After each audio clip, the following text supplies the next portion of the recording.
to another deep dive edition of the Chicks on the Right podcast. And before we get to the topic du jour, can we please just remind all of our listeners and all of our watchers, please support Mike Lindell and the fantastic company that he started from the ground up, My Pillow, as they go through their humongous bedding sale right now.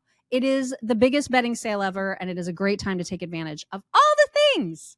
God, they have everything. They have like Giza dream sheets as low as $29.98. They have pillowcases, $9.98 for pillowcases. You can like get a mattress topper for like $99 at blankets. They have everything, you guys. They have duvets. I didn't even know they had duvets. They have duvets. Oh yeah, I have duvets. They have duvets. They have quilts. They have down comforters. They have body. I love the body pillows. I like the little pillows. I like the body pillows. I like everything in between. I mean, you need to just like check everything out because everything, the savings are incredible. They're incredible right now. So visit mypillow.com/chicks, enter code chicks at checkout for like the best discounts ever, including the Giza dream sheets, which are amazing. And go to mypillow.com/chicks, use code chicks, mypillow.com/chicks. Chicks. So, this topic that we're doing today is like years in the making. People have been asking about this particular subject for years, and we've never done this. And so I think it's long overdue that we talk about this. We're going to be talking about your son, Thomas. And we have questions. I know that you asked some questions, or you asked our insiders and locals folks, hey, what kind of questions do you have about my son Thomas? And they came up with some questions. So oh my God, so many. Yeah, so many. So I think you narrowed some of those down, try to encapsulate the questions that people had and try to narrow them down so we could get through some of them today. But I know that like I wanted to at least sort of kick it off with one of the first times, or the first time that I met you. People can listen to our story and how we met, but the first time that I met you, it was during a job interview that turned into like oh my God, did we just become best friends session? Yes. It was just like the serendipitous meeting. And one of the things that you talked about with me was Thomas. I don't think you remember that. I don't. I totally do not remember this. Yeah. It was, and it wasn't like you went on and on and on about him, but you know, when I first met you, I just remember thinking, she's so happy, you know, and not that that's a bad thing, but when people are have such a happy, positive disposition, sometimes I can be a little leery, you know, because unless that person has gone through some stuff, I'm not real sure if that person and I are going to be simpatico, you know? And because I've gone through some stuff and you have gone through some stuff. But the way that you handle it, and I think in that moment when you started talking to me about Thomas, I was like, wow, just the way that you talked about him and in the it was a very abbreviated way that you talked about him. It's not like you went on and on, but just the abbreviated way that you talked about him, and you did it in such a positive way. And I don't know, your disposition about him, I thought we're going to be really good friends, this chick and I, because I just loved it. And I loved like your face lit up when you talked about him. And there was just nothing negative about him or his disability or just anything. I just loved it. I'll never forget that day talking to you about all the things that we talked about and how we basically became best friends that day. But just the way that you talked about him, and I'll get emotional talking about it, but he's just but it was really cool the way you talked about him and how you've always just been very positive about him and positive about taking care of him. And it's never been like a burden or anything like that. Like, I hate to even use that word, but it's always been a joy to have him. And I love that about you. I love that about both of you. I just love that about Thomas. Yeah. So, well, he is a very special, special boy. Yeah, he is. And there, you know, I don't know why, I don't know why we haven't spent time talking about him and his story in the past. I don't know. Maybe it's just because like we've always been focused on politics and cultural things and not as much personal stuff. But now that we have these like two communities, like the local supporters and the insiders who there are like number one, like primo fans, right? And so it makes sense that the more they get to know us personally, the more that they attend meet and greets, the more that they interact with us, there's curiosity about the more our they want to personal know. lives. The more they want to know, right? Yeah. And so I didn't really, if you would have said, let's just have a deep dive about Thomas and just say whatever it is that you want to say about him, I would have no clue where to start, because I've been his mom for 27 years. So to me, I don't know what other people see and are curious about. And that's why I reached out to everybody to say, what are your questions? And there were definitely themes. Like there were definite people had like, a lot of people had the same question, right? So I figured, well, this is going to be pretty easy to make sure that people get their primary questions answered. And then there was just so many that I don't know that we'll get to all of them, but we'll get to a lot. And I do think it's important for us to talk about, though, because you and I have been doing this for 15 years now, and I think that just in the past week, like you put up a birthday post. Yeah. That showed his picture, and there was some nastiness coming back at you. There's still not a lot. I mean, there's just like maybe just a couple, little teeny tiny handful, because people will make assumptions. Right. Jackasses out there will make assumptions about your life, my life. They'll just make assumptions about people that they think that they know because they see us every day, but they don't know. They don't know things about your life. So I think that's another important reason to go, okay, well, you want to know? We'll answer some questions about. Yeah. I mean, I've always been an open book about him, about everything, really. And so it's not, it's not for shame. It's not, we haven't not talked about him because I'm like ashamed of him or I want to keep it private or anything like that. It's not about that at all. It's just like there's so much news all the time that I always feel like, well, my life, that doesn't mean anything. Exactly. I think we both feel that way. It's like, why would they be interested in our lives? Our lives are completely boring. Yeah. Right. Mm-hmm. Yeah. So I think the primary question to answer right out of the gate is because some people are not aware of this, and I was surprised. And then I was like, why am I surprised? These people don't know all the ins and outs of my personal history. So why would it surprise me that some people are just now discovering that my husband, Ron, is not Thomas's biological dad? Of course they wouldn't know that necessarily. Right. And so I guess it makes most sense to tell the story with how Thomas came to be. Yep. And that starts with me getting married basically right out of high school to my high school sweetheart who joined the military. And the reason we got married so young is because he was in the Air Force and he got stationed in Okinawa immediately. I wanted to join him. I was madly in love with him and I wanted to be with him. And so that was the simple way to do that, right? Get married as an absolute child. When I think about the pain I caused my parents, oh my God. So anyway, Mock was a child bride. She was a child bride. Seriously, like I turned 18 and got married like 3 weeks later. And it's crazy now because it was like 2 weeks. And it's crazy now because you have an 18-year-old son and you're probably looking at that going, oh my God. Can you imagine Jackson? Right. Can you imagine Jackson married right now? Oh my God. There's no way. I know, There's right? No way. Everything was so different back then. Anyway. So, we were married, for a good long while. And at about, I want to say 10 years into our marriage, we were married for almost 11 and about 8 or 9 years in, that's when we started thinking, because we were really, really young. And so, but there was a moment where I decided I want to be a mom, like more than anything in the whole wide world. And unfortunately, it wasn't easy. Like we had to go through a lot of infertility mumbo jumbo, never got to the point of doing like in vitro or anything like that. But like did some artificial insemination and drugs and all that kind of stuff to boost our chances. And lo and behold, I became pregnant with twins.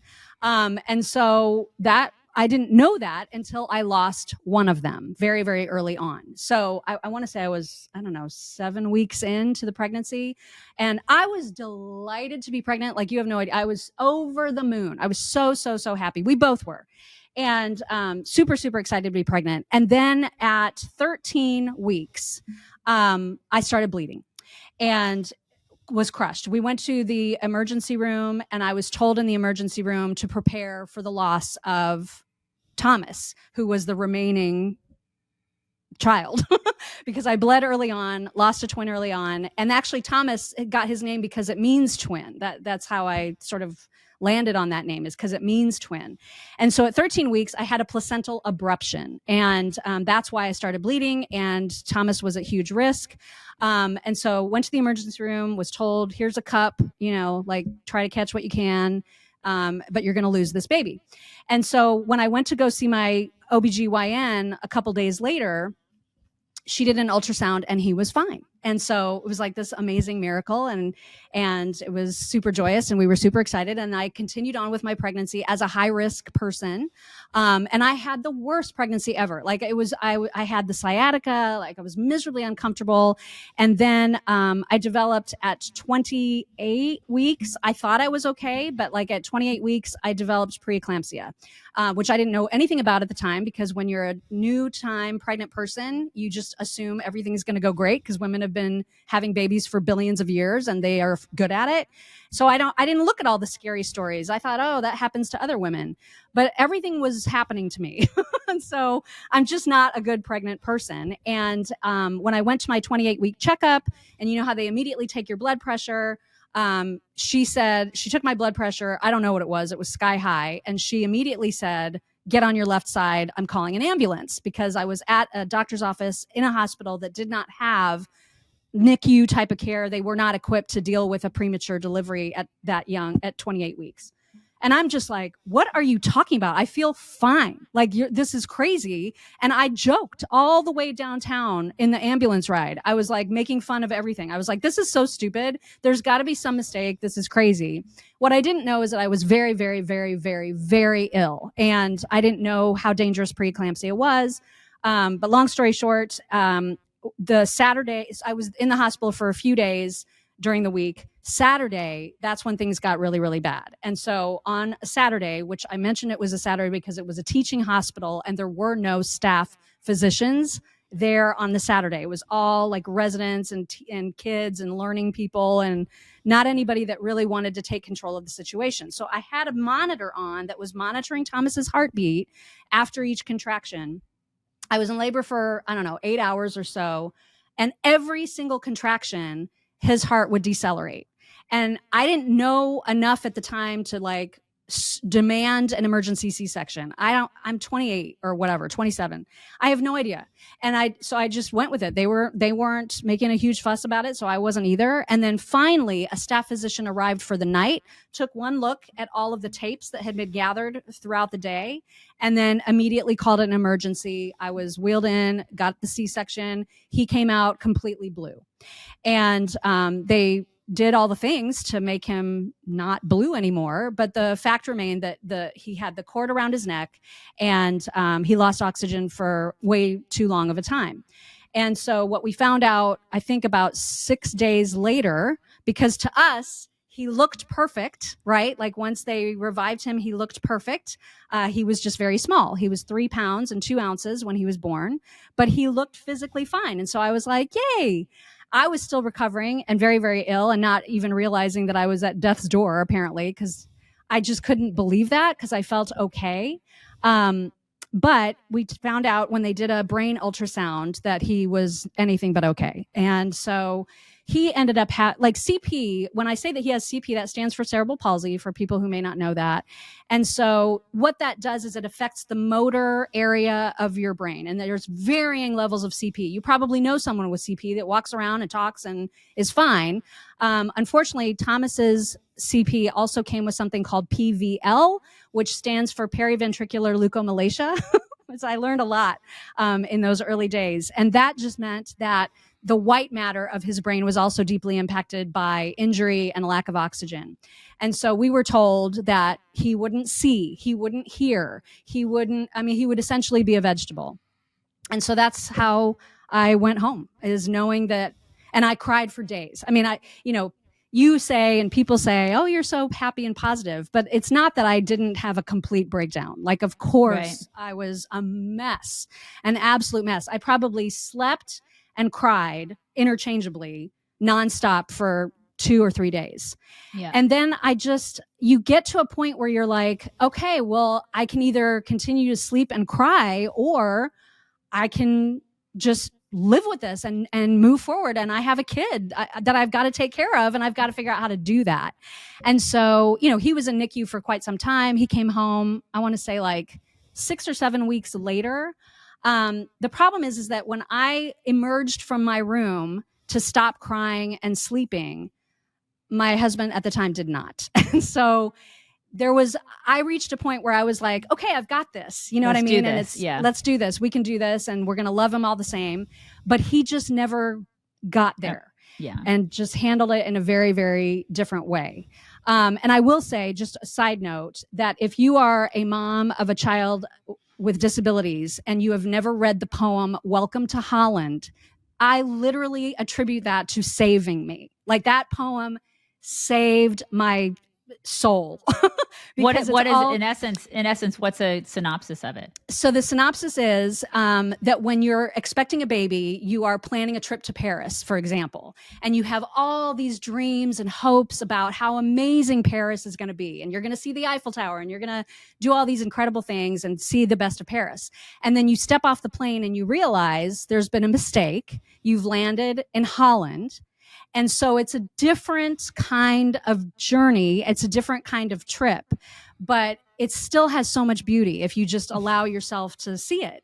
And it was that perspective that I was like, oh my gosh, that it just completely shifted my entire thinking about, getting out of that woe is me mentality and just jumping into being a mom of a special needs boy. Like, that poem changed my life, literally changed my life. Tulips. There are tulips. There you go. There's tulips. Beautiful tulips. Yeah. That's right. Mm-hmm. So that saved me, but unfortunately it did not have any impact on my ex. And so we did the best we could. I tried to give him grace, but then he became such an asshole later that it's hard to maintain grace. And I know you have a lot to say about that. Yes. You just, at some point you just say, you know what, I can do this on my own. Right. And I'm parenting this kid that has CP, and I don't have time to deal with your crap. So I'm going to go ahead and just let you go. Yeah. So I tried everything I could to break him out of his shell and be in this with me for a solid year. And by the end of 1997, which is the year, because Thomas was born in January, and by around December, it was just untenable. He was never, I want to make clear, he was not abusive to me or anything like that, but he was mean.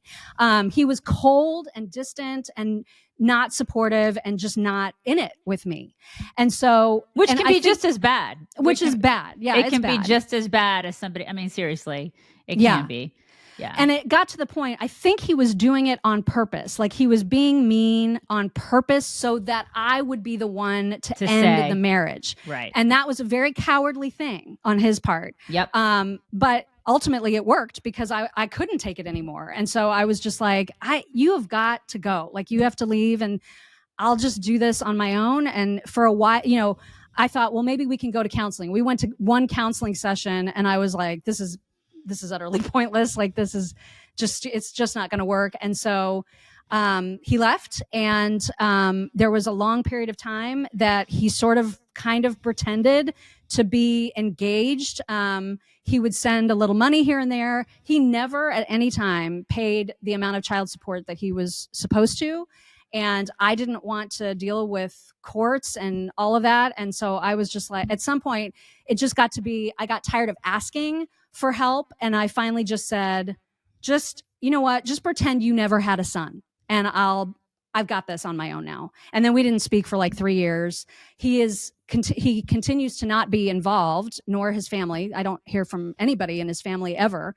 But he has apologized at least 3 or 4 times now in these very genuine and sincere, I believe, messages to me, where he has said very, very like complimentary and glowing things about how I handled Thomas and what a good mom, right? What a good mom I've been. Mm-hmm. How he feels tremendous guilt about his lack of ability to do the same thing, as he also should. So, I mean, I'm glad. I don't. I don't care enough about him to worry about his feelings. And so a lot of times when he has said that, I'll just be like, thanks. But I'm if you're asking me to forgive you or give you a pass, yeah, I'm that's not going to do that. That's between you and your maker, dude. Right. I'm sorry. Because like you and I, we've been friends for a long time. I just don't have a lot of I don't have any tolerance for people who abandon their children. That and a lot of that has to do with my own hangups and my own background, but I just don't have tolerance for that. You abandon your kid and you're a schmuck. So yeah. And he abandoned you too. Abandoned, not only did he abandon his kid, but he abandoned you at a time where you really needed that help. So I just don't have a lot of tolerance for that. He can ask for forgiveness or whatever, but he needs to take that up with his maker. Sorry. Well, and I get maybe the reason that I don't have like a huge bunch of what's the word like animosity towards him now is because I believe that all of that led to where I am now. Like It led to me finding Ron. It led to me having Jackson. And so I can't be mad about that, right? Because like, man, what a different world it is now.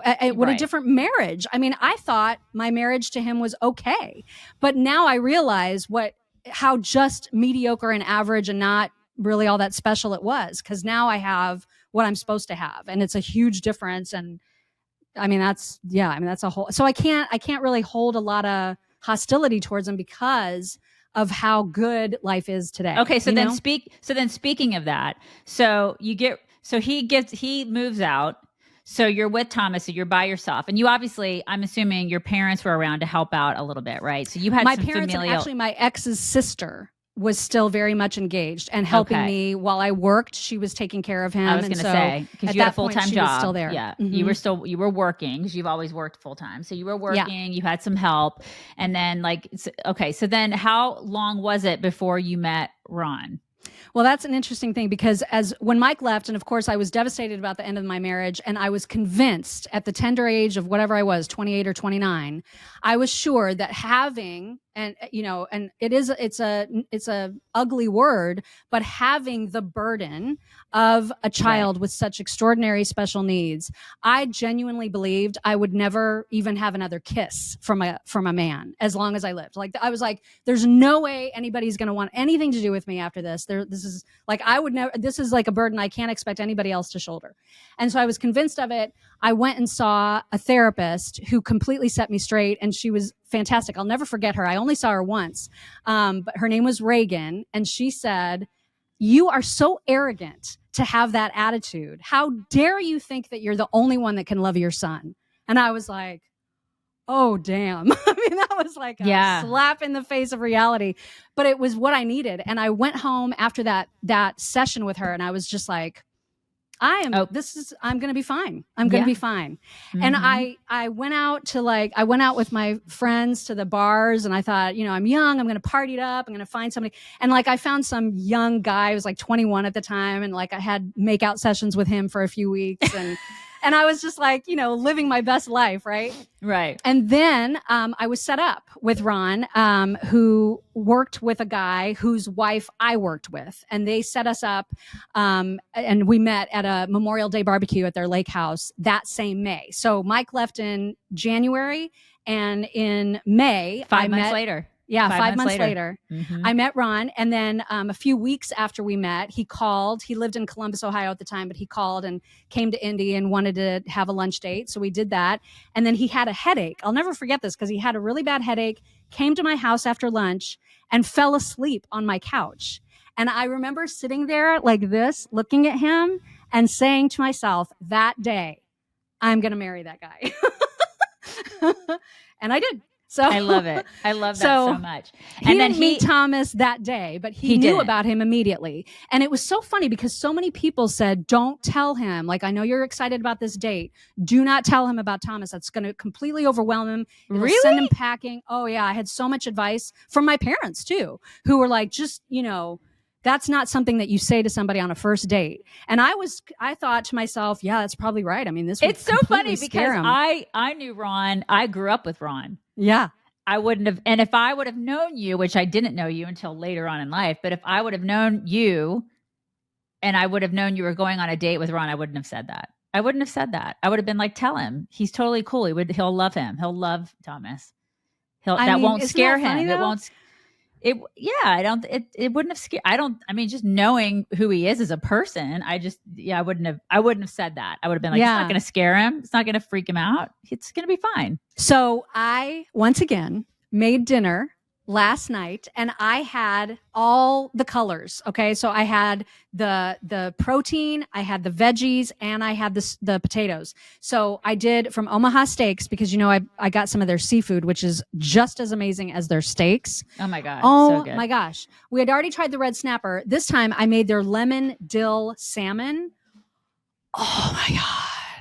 And it's so easy. So it comes frozen, already marinated in these individual packages. You just take them out of the packages, throw them in the oven. 12 minutes later, you have perfectly cooked lemon dill salmon. Tastes like it's from a restaurant. We also had the individual scalloped potatoes, which are also amazing and so delicious. And then I just made like some green beans, whatever. That's God, like that not sounds Omaha really, Steaks, really but good. it was, oh my God. You're so Paula Deen now. I don't even know who you are. It's crazy. It was amazing. That does sound amazing. I'm all about the pork chops, but listen, like it's Omaha Steaks. You guys, for a limited time, you can go there. omahasteaks.com/chicks. You can get 4 free boneless chicken breasts and 4 free boneless pork chops with your order, which those are my favorite, the pork chops. People very underrated, the pork chops from Omaha Steaks. But go to omahasteaks.com/chicks and you can get this. omahasteaks.com/chicks. Get it. And I told him at lunch, like on our first date,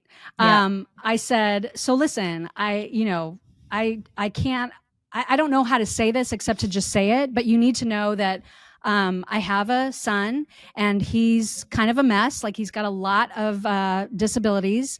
And I just felt like I needed to say that to you up front in case that's a problem. And he goes, why would that be a problem? And I was like, well, it was a problem for his dad. So that's why I just wanted to make sure that I just say it out loud and up front. And he was like, well, your ex sounds like a huge prick. Those were his words. And I was like, I'm totally going to marry this guy. So, God bless him. I know. I mean, he's been amazing, obviously, this entire time. So, okay. So I think that answers like the whole, how did we get to where we are? So then how quick was it until you got married? So we got married, we got engaged. So we started dating in June of 1998 and we got engaged Valentine's Day of 1999 and got married in November of 2000. I love that. So okay. It was all pretty quick. Then Jackson was born 5 November. years in. Right. Yeah. Right. 5 years into our marriage. And that was one of the questions people asked is, were you scared to have another kid? So scared, you guys, and so convinced that I couldn't because of the problems I had before that we went and saw, like, what do they call those? Perinatologists and like all kinds of, super like high risk pregnancy people for consultations. And we were told that there were some scientific studies that seemed to suggest that a different father could make a difference in your pregnancy. And so I held on to that with some hope, thinking, okay, well, maybe it'll be easier this time around. And unfortunately, it was not. So it was a disaster. I once again had a disastrous pregnancy and in fact delivered Jackson 2 weeks earlier than I did Thomas. So he was 2 pounds and 5 ounces. And he also had the same brain ultrasound, which also showed bleeds in his brain. And I remember getting that news and really feeling like I could not handle it. Like I thought I was going to have a nervous breakdown. But Ron held everything together and he was like, it doesn't matter what happens. We're going to do this and it's going to be okay. And we've got this. And somehow by some miracle and a lot of prayer, Jackson is a completely healthy, perfect, strong, amazing, perfect human. Yeah. Like it's just incredible. So yes, I was scared to have another but I'm super glad I did. Obviously, Ron got snipped shortly thereafter because I was like, I can't do this again. I will die. And that's actually what the doctors said. They were like, you can't, no more, like no mas. You are done being pregnant. That's it for you. Mm-hmm. So one of the other big questions was, what are the extent of Thomas's disabilities? And like, what is he like? What does he know? How does he communicate? I would say it's very hard to answer that question. Like people will say, like, what age would you put him at mentally? it's impossible to answer that question because I don't know. Like, physically, he is 100% a quadriplegic. He has no functional use of his arms and legs. He's very tight and stiff due to the CP. He suffered, obviously mental deficiencies as well. He's completely mentally retarded. I have no problem using that word, and it's the truth. I would say he has I guess the intelligence level of a 2 or 3 month old. I'm not sure, except that I know he recognizes certain words and people and music, and he's very, very joyful. So, it's hard to like put a age on that. I don't know how to really say that. But he requires complete and total care, which we obviously gave him for 24 straight years until it became too untenable on us physically. And so I know, this is the whole fight I had on Instagram, is this woman judged me for putting him into a 24-hour care home with 2 lovely roommates at the time. And it was a heartbreaking decision. There's no 2 ways around that. Like, it was devastating, but also super necessary for us to be a normal family for Jackson, because we could never go anywhere together. We either had Thomas in a wheelchair van that had 1 seat, or we had the 3 of us and Thomas was being babysat by someone. Like, we could never do anything as a full family. Right. And it was starting to affect our ability to give Jackson the life that he deserved.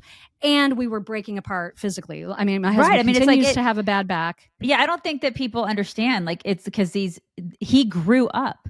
He got bigger. He got bigger. And like, I remember, because I met you 15 years ago, he was smaller because he was younger. And as he got bigger, he got older, he got bigger. You had to pick him up and to take care of him. I mean, I think people forget that. They think that he's a child. He's 27 years old now. Right. He's 27. So imagine, granted, he's not as big physically as I think, I don't want to say regular, as an everyday, like as my 27-year-old son. Right. He's not as big as Chase, right? No, Chase is 30 close. now. He's not as big as what Chase was when he was 27. Like, but he's still a 27-year-old man. Right. And so I think people don't compute that in their brains because they're not living your life. And so it's very easy to judge when you're a sideline player, you're out here and you're not living your life. Yeah. And man, that pisses me off when people do that to you. Oh my gosh. Because they've not been mad too. They don't do it. They've not lived your day-to-day life. They're not there 24/7 doing this, And a lot of people that do it to you are the people that don't have the children, if they are mothers of kids who are special needs, they're not mothers of your kid. Right. And everybody's so different.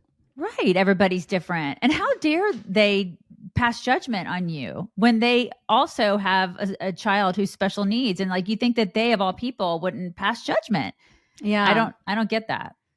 I know. It was stunner. I mean, especially because it was coming from a mom of a boy with CP who was 1 year older than Thomas.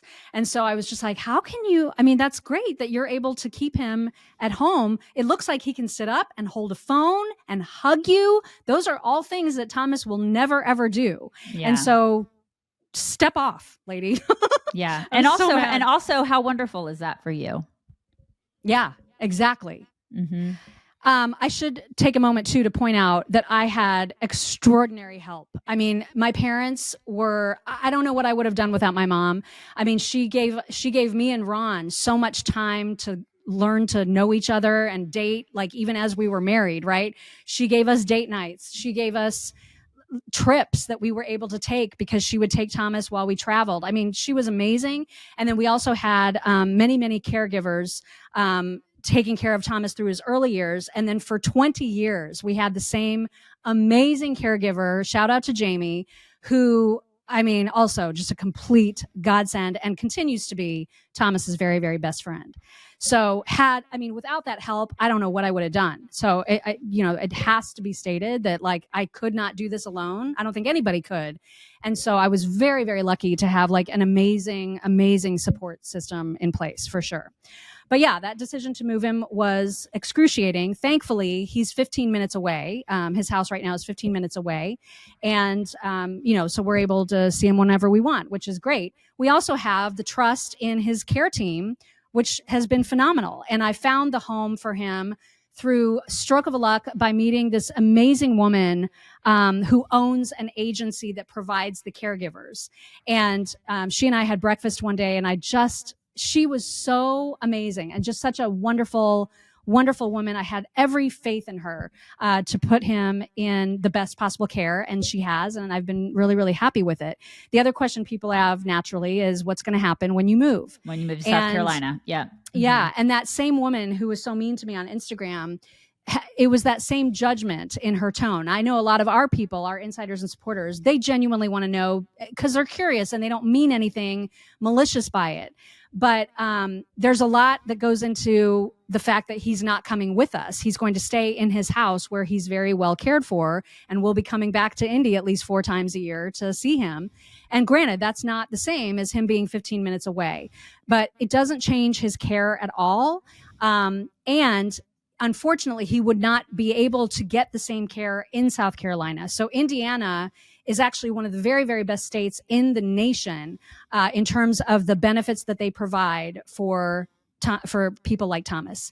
The services that he receives, the care that he receives, the house that he is a part of, all of that would not be possible in South Carolina. And even if it was the same, South Carolina requires that he would be a resident for for a year before he'd be eligible to be put on a waiting list for those services, none of which we could afford on our own.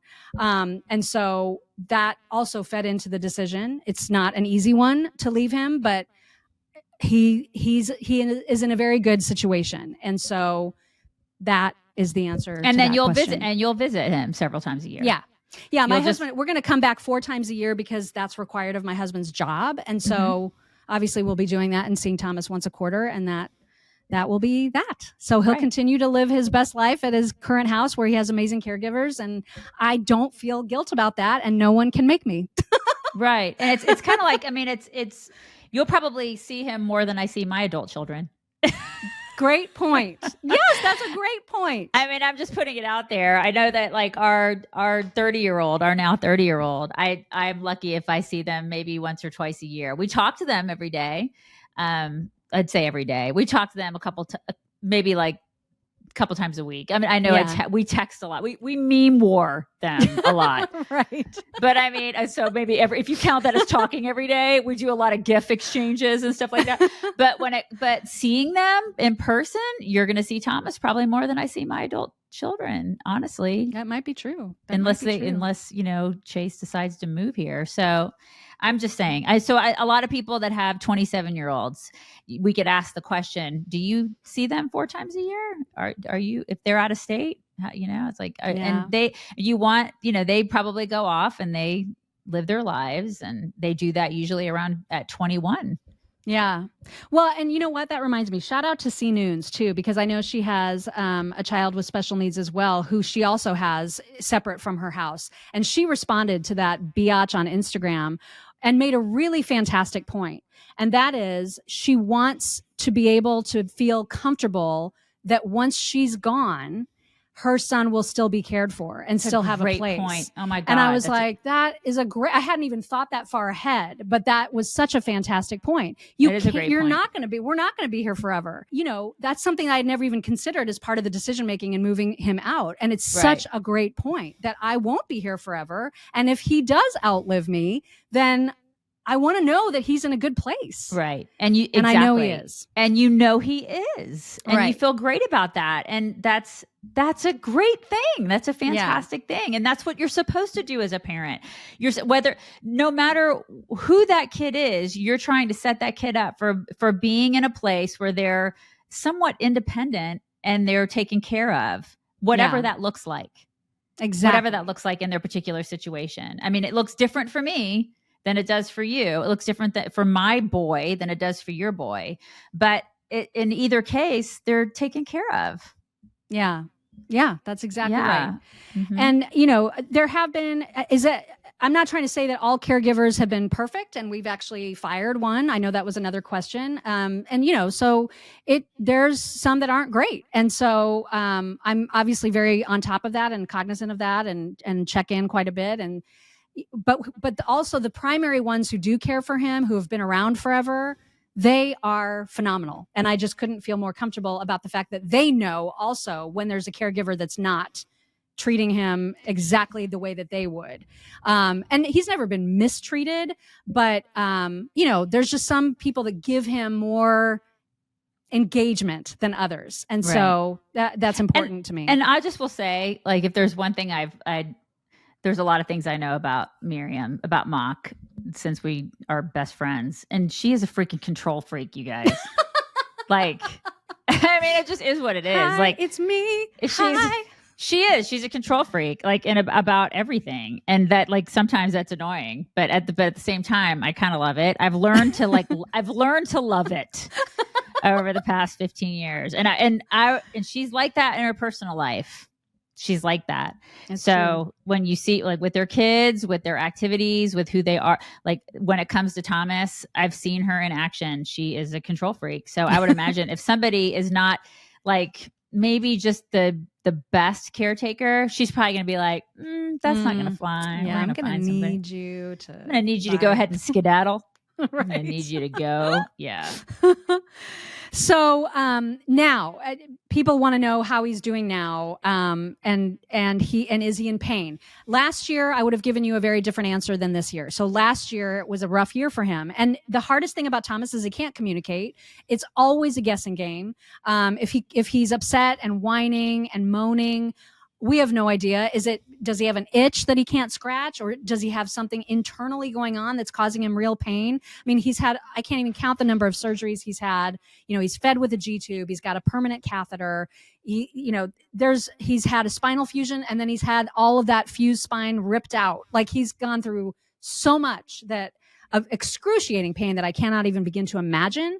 So every time, he's just having a regular day and he's uncomfortable, I don't know. It's always a guessing game. We can give him Tylenol. We can shift his position. We can try all these things. Last year, it was very, very difficult, and we still don't know why. He suffers from kidney stones. Sometimes that can be a problem. We just never know.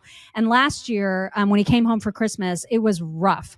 And my body was really, I was hurting after he left that day because I was constantly moving around, trying to make him comfortable, hoping I could figure out what is bothering you. Never could. And it was a really rough Christmas.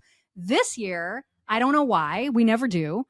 Completely different. He's had a much better year. He was a delight at Christmas time, just so happy and comfortable and just a joy. He was joyful in the house. It was a joy to have him in the house. He was just great. And so, I guess like every person, he has his ups and downs. His downs are much more significant than a regular person because of all of his disabilities. But he's really good right now. He's really, really good. And he has defied expectations. That was another question. People were like, what has he defied doctors' expectations? His first pediatrician ever, who lasted 3 months before I immediately left, told me that he would live to be 12. And then he told me that when Thomas was having failure to thrive because he kept throwing up all of the formula, and I was just determined not to do this horrible procedure where they tie up the end of his esophagus and make it impossible for him to throw up. I was like, I'm not doing that to a 3-month-old. I'm not doing that. There's going to be a better way. Like, I'll get him a G-tube or whatever. And he told me that I would be responsible for his death if I didn't do that surgery. And I was like, you're fired. Yeah. And I immediately got a different pediatrician who's been wonderful and who's been Jackson's doctor too for his whole life. So yes, he defied all expectations. This doctor who said he'd live to be 12, Thomas is like, hi, I'm 27. Yeah, you can suck it. He should have a cape We should get Thomas a cape with a big T on it, like Super T. He's a freaking superhero, this kid. He's a superhero. Yeah. And you're right. I mean, she talks about all the surgeries. My God, just objectively, I've watched over the past 15 years, all the surgeries, this kid and you being in and out of the hospital. And it's like, and then he had COVID, for Christ's sake. Yeah. Yeah, early on, where I wasn't allowed to stay in the hospital with him. It was horrible. I just remember all that, and I'm thinking and then he's just like, yeah, I'm fine. I'm good. It's all good. I got this. It's just like, if anybody is immunocompromised, it's him. And he's just like, no, I mean, this is fine. COVID, screw you, COVID. Right. Up yours. Have you seen me? I've got worse things to worry about. It's like, up yours, China virus. I got this. Yeah. I mean, he's just an absolute rock star, this kid. He really Unbelievable. is. A testament to the human spirit. Yeah, he's completely and totally incredibly amazing. Mm-hmm. I think the last question that just dealt with moving him out, that I think it was actually that same person, or maybe it was one of the insiders. I can't remember who asked it, but somebody was like, can you not just have caregivers live with you? And that was never something that I could do in this house. We just simply don't have the space for somebody to live here full time. And I don't have the money to do that either. That's not, some people can afford that. I can't. And I don't have that kind of expendable cash.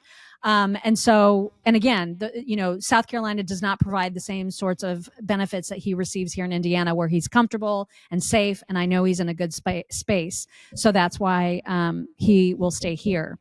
And then I think the last thing is that I wanted to make sure that I shouted out Pastor Shelley, whose only question was, how can we best support you? Oh my God. And I was like, Pastor Shelley.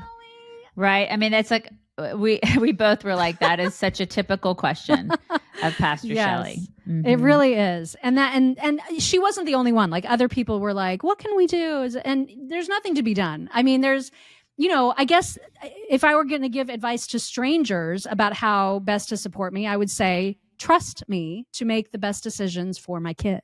Mm-hmm. That's all. Trust me that I know him best, and that I would never put him in harm's way, and that I would always make decisions thinking about what's best for him. That's the way to support me and other moms like me. Right. And if you continue to go after her, I will cut you.